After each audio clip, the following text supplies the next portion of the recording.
Fala galera, tudo bom? Tchuli aqui na área. Eu vou fazer um vídeo bastante especial de um tema que ele é recorrente aqui no canal, mas olha só, eu vou mostrar a real verdade por trás desse assunto, que é o seguinte: será que os ETFs eles podem quebrar? E o que fazer na hora da liquidação de um ETF? Então vem comigo aqui que eu vou te ensinar agora todos os pontos mais relevantes dessa questão. Então vamos começar aqui, com essa pergunta: o ETF ele pode quebrar, Tchuli? Então a resposta é o seguinte: teoricamente sim, tudo pode acontecer. Esse já é um ponto muito importante sobre sabedoria nas finanças.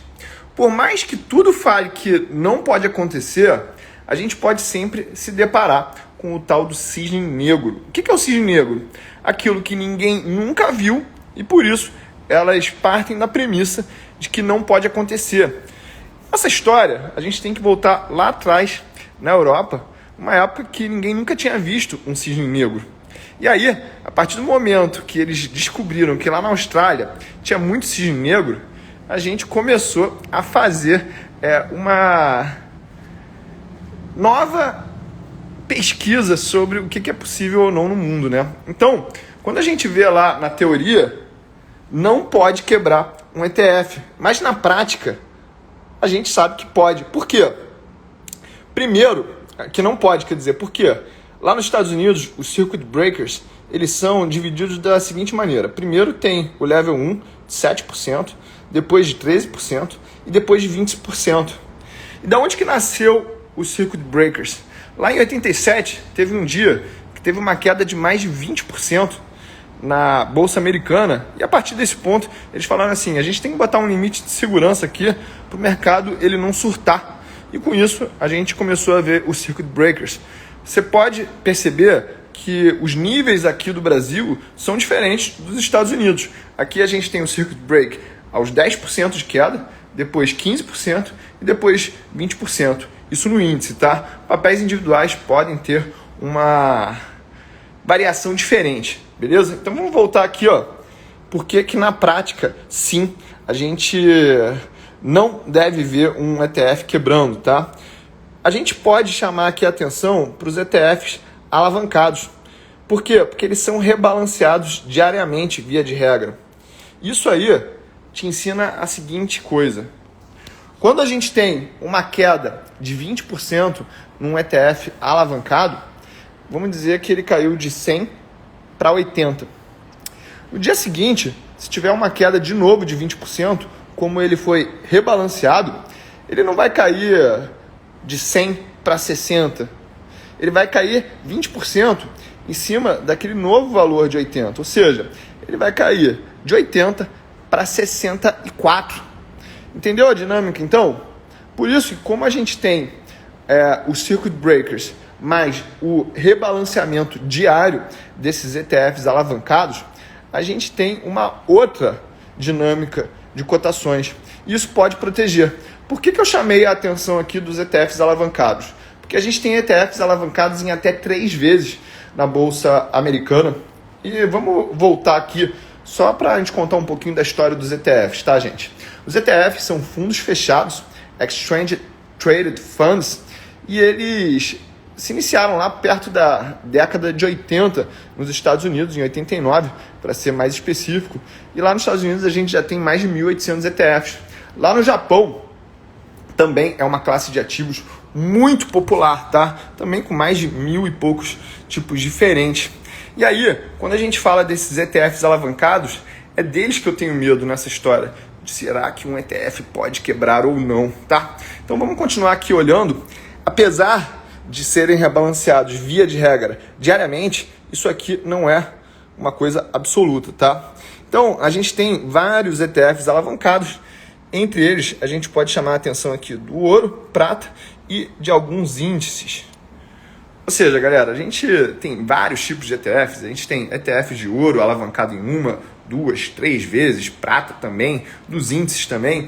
A gente tem ETFs baseados em algumas regrinhas, como o Dividend Aristocrats, que são empresas que crescem seus dividendos de maneira consecutiva há mais de 25 anos.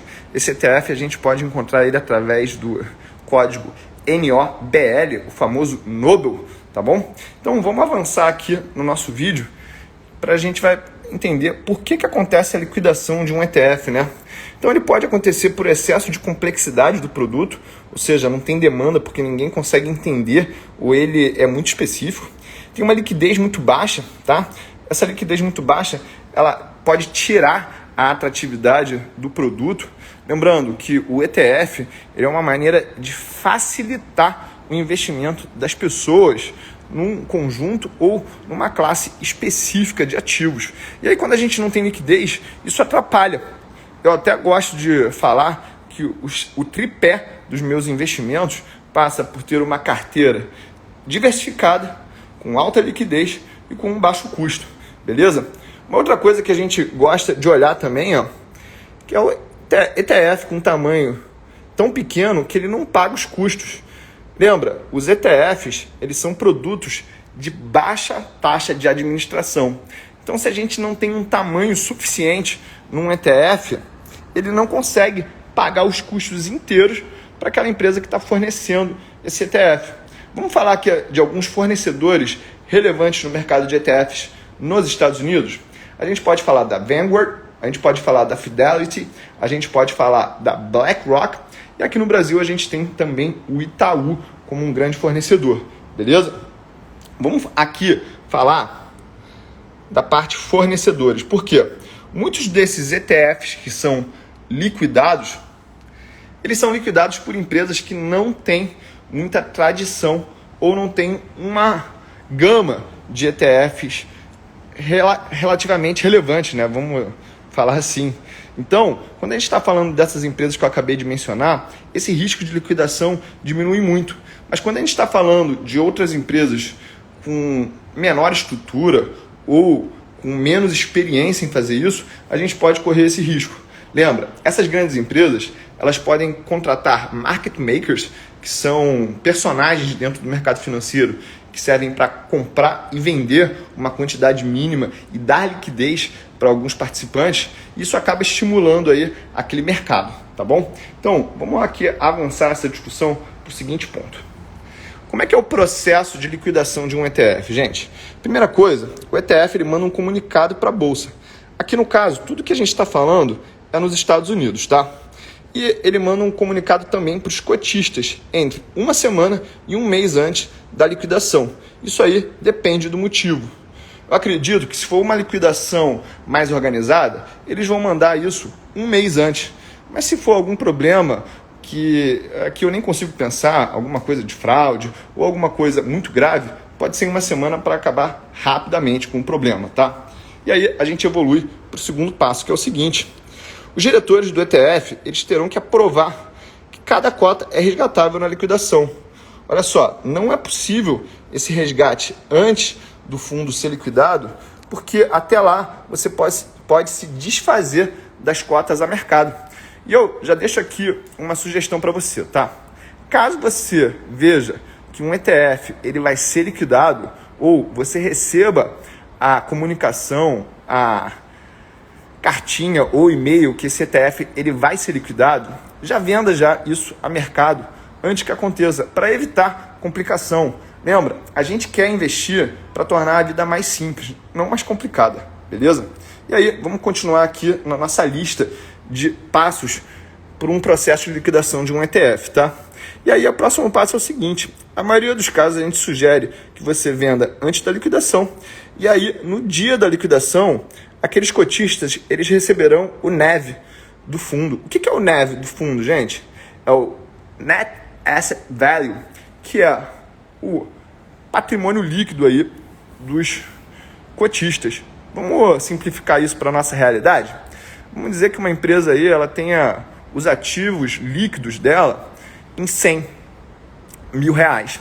E essa empresa, ela esteja sendo negociada por 90 mil reais. Ou seja, se eu esperar a liquidação, eu vou ganhar um valor, mas aquilo tem que ser deduzido de alguns custos, tá? O próprio Charlie Munger, quando ele sofreu grandes perdas na década de 70, ele acabou de falar que... Não, ele acabou de falar não.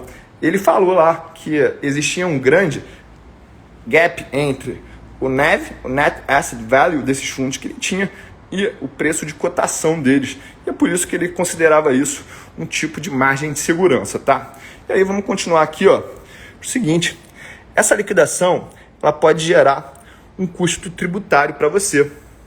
Ou seja, se você tiver com um preço de aquisição abaixo desse preço de liquidação ou o preço que você tem que vender esse fundo ETF para que você não vá para a liquidação, isso pode gerar o pagamento de impostos para você que você nem imaginava, e isso pode ser uma coisa ruim dentro da estratégia. A gente precisa ser claro aqui sobre pontos negativos e positivos, beleza? E aqui eu vou falar para vocês 4 pontos que vocês têm que ficar de olho para visualizar se esse ETF tem algum problema ou não, beleza? Os 4 indicativos são os seguintes, gente. Se você tem um ETF muito nichado, isso pode virar um problema para ter uma liquidação nesse ETF. Segunda coisa é a queda dos ativos. Se a gente tem um ETF minguando no número de ativos ou na quantidade dos ativos, ele pode perder um pouco da sua atratividade. Isso pode levar a uma liquidação. É rara, mas pode acontecer, tá? Outra coisa que você tem que olhar também é a liquidez menor por causa de concorrente. Vamos dizer aqui que você está falando de um ETF que ele cobrava uma taxa de administração de 0,5% ao ano. E aí aparece um concorrente, vamos dizer que é uma BlackRock da vida, ou uma Fidelity, ou uma Vanguard. Pode ser várias empresas diferentes, tá? E aí, aquele ETF que não mudou a sua taxa de administração, que continua muito não competitiva, ele vai perdendo cada vez mais liquidez.